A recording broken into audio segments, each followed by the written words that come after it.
A few months ago, I rewrapped my glasses and thought, why not make them a leather bag? I figured it would be simple. Until I tried attaching the side piece. The bottom looked crooked, the core was stiff, and nothing lined up. That little side piece must have redone more times than I can count.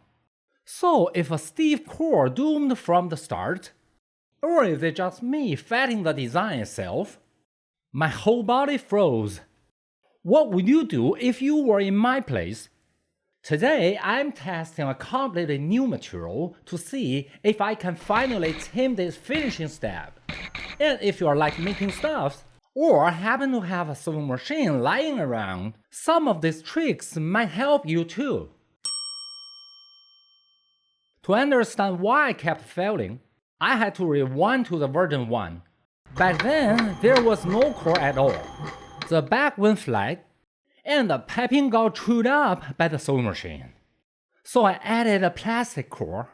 It gave the shape some volume, but immediately caused trouble. Crooked edges, impossible corners, messy finishes. Eventually I realized if I want to break through, I've got to solve the core first.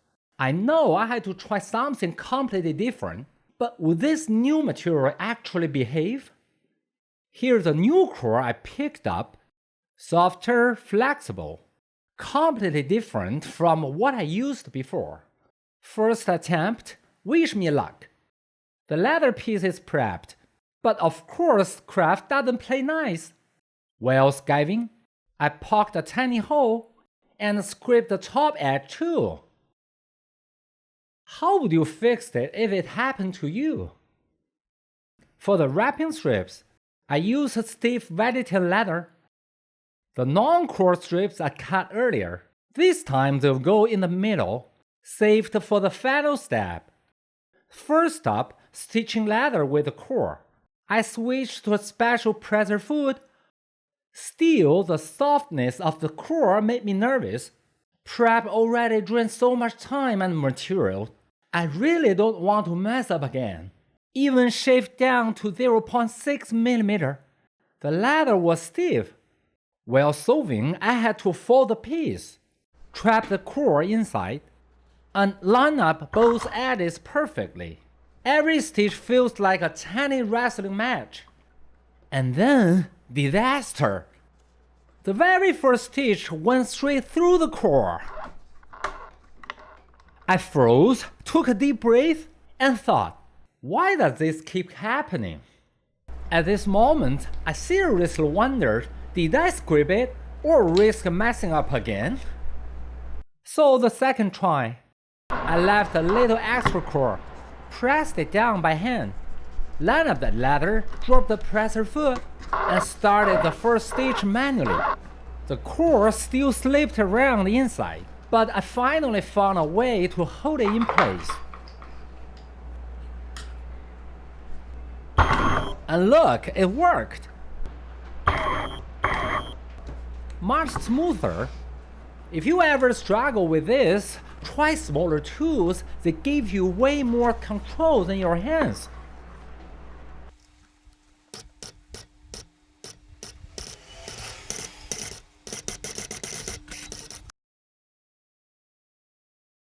I compared the new core with the old plastic one. At a glance, they look alike, but this one's springy, almost alive. Looks good in theory, but theory doesn't hold up under the sewing machine. I wondered, once it's sewn into the side piece, will it hold or collapse? Without glue, I had to be extra careful. Every mark on the core had to line up with the side piece. I used my left hand to hold the extra thread, or the machine will eat it. The side guide was my back body, keeping the edges straight. Still, I felt tense. With every stitch, I prayed silently. Turns out I didn't need those tiny notches for corner like I did with the plastic core. But even so, the material pushes back, it resisted every turn. Using the machine isn't just hands and eyes. You've got to choreograph your whole body, Every stitch, knee lifts the presser foot, foot presses down, eyes follow the line. But finally down. Hard pounding, I check the result. The plastic cores, forget it. No clean finish possible. But this soft one, manageable. Compared to before, it slid in much smoother, just the right balance, firm but not stubborn. Finally a win, but the middle section, the last step of the side piece, that's usually where I hit my limit. Following the cardboard marks, I folded the middle core strip, top and bottom at a neat 90 degrees, then held it with a dab of glue. Sliding it in from the front, I made sure the back edge lined up. Looks easy, but one tiny misalignment ruins everything. Of course, the 40 corners had to be cut off first. I just snipped them flat with scissors, pressed the corner flush, and hoped for a clean edge. The leather was slippery, so I stapled it in place. Not elegant, but it works. For sewing, I swapped back to the standard presser foot, cleaner stitches that way. I hope this holds. One slip here and it back to the square one. Changing fit isn't tricky, but always double check the needles tight. Trust me, you don't want it falling mid-stitch, right? This part needed 2 passes. First pass, lock the leather and the core together, then trim the excess leather. Before the second pass, I tested stitch width on the sample, better safe than sorry. To strengthen the side, I cut a 20mm strip of a 0.7mm leather, not just to hide edges, also as support. This time I skipped glue, wanted to see how it behaves raw. The second pass went easier. Small tools line up to final stitch perfectly. Down, neat, strong, durable.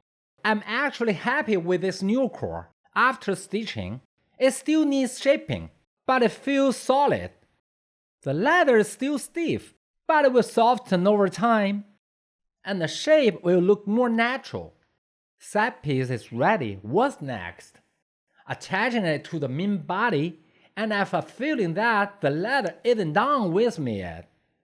So see you guys later.